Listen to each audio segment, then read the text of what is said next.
Hi everyone, as you can see I'm holding a different galaxy of fruits over here, and we're learning all about in the Talmud today, here in Masechet Bava Kamma, Daf Mem Zayin, page 47 respectively, all about getting injured with regards to fruits. There's different case scenarios, and who's going to be liable? The owner of this fruit, or this owner, let's just say it could be an animal or a person that actually trips up. There's going to be different factors in today's page. And let me just put the fruits away. And very interesting. We actually saw inside the Mishnah recently, if someone places his fruit in someone else's yard, let's just say, I'm going to another person, my friend's yard, without his permission, say, I will put this without the permission of the owner of the yard will not be responsible if, say, he owns an animal and will eat the fruit, say the animal does. Say, let's say he owns a dog or something. I leave this fruit over here without his permission. Then the owner is not going to be responsible for this loss of fruit, say 10 shekels or 20 shekels worth.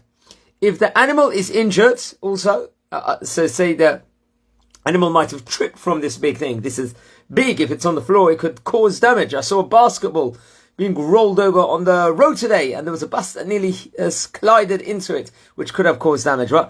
If the animal will get injured by this, let's say this specific fruit, then the owner of this fruit will be liable for damage done to the animal. So potentially there is that insight over here. Even a small apple over here can do a lot of damage. So in the Gemara, the commentator, the great rabbi named Rab, argues that the owner of the fruit, the owner of the fruit will only be held liable if the animal tripped on the fruit or slipped on them. So that's going to be the case scenario where the owner will be liable, according to Rav.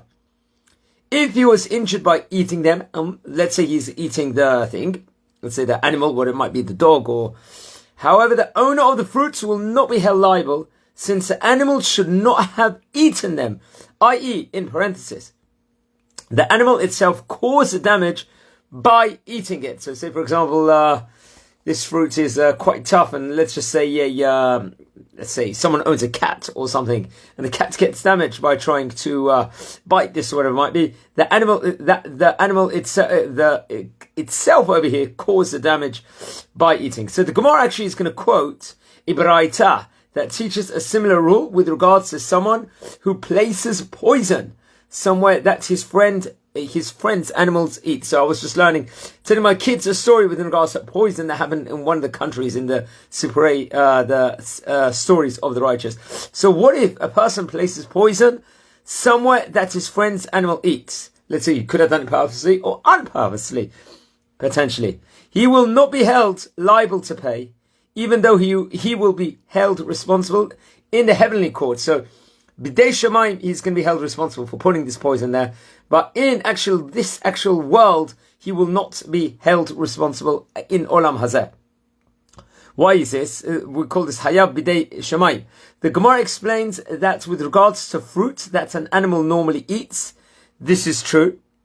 But that even in the case of poison, let's say poison naturally in modern Hebrew is called ra'al, something that an animal does not normally eat, the person who placed it there will be Chayab B'dei Shemaim. So a Bet Din cannot try him potentially for this specific case. Say what's it called? So if this scenario actually occurred, I add Rab Adin. This, by the way, notes from Rab Adin Seinfeld's excellent colossal Koren set of Gemaras.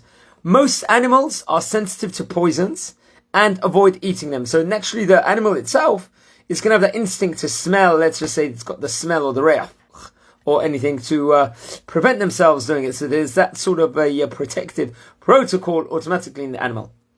Both because they are not their normal food and because they succeed in recognizing them, probably by means of their sense of smell, as I stated before. Similarly, animals ordinarily do not eat poisonous plants. If someone puts poison inside the plant, usually the animal's not going to come and take that on. Nevertheless, there are times when an animal will eat a plant that it does not recognize as poisonous, either because the poison comes from germs on the plant rather than the plant itself. So naturally it's coming from an outside source and it's not intrinsic part of the plant, or because it does not have an offensive smell over here. This sometimes leads to an animal eating plants that can cause them illness or potentially even death. These are different variables over here. So guys, be careful. Don't leave your fruits in other people's properties. I could do a bit of juggling now. I might cause some damage to something in this room over here. I was never a juggling expert. I did win a egg and spoon race once when I was a kid.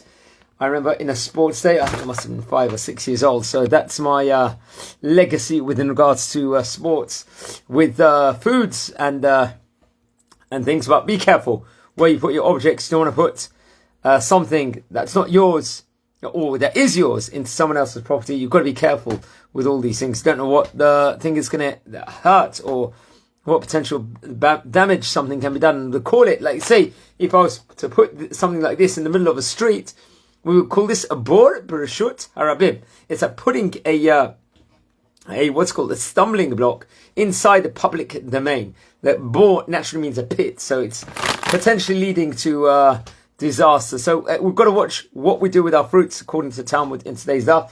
So I have got like a very nutritious thing. Maybe I'm going to start cutting some of this up and having it as a nighttime dessert. So guys, I'd like to dedicate this to David Ben Shalom Shlomo, who it's his yard site this month. And just brachot for the whole of Am Yisrael. Please like the video.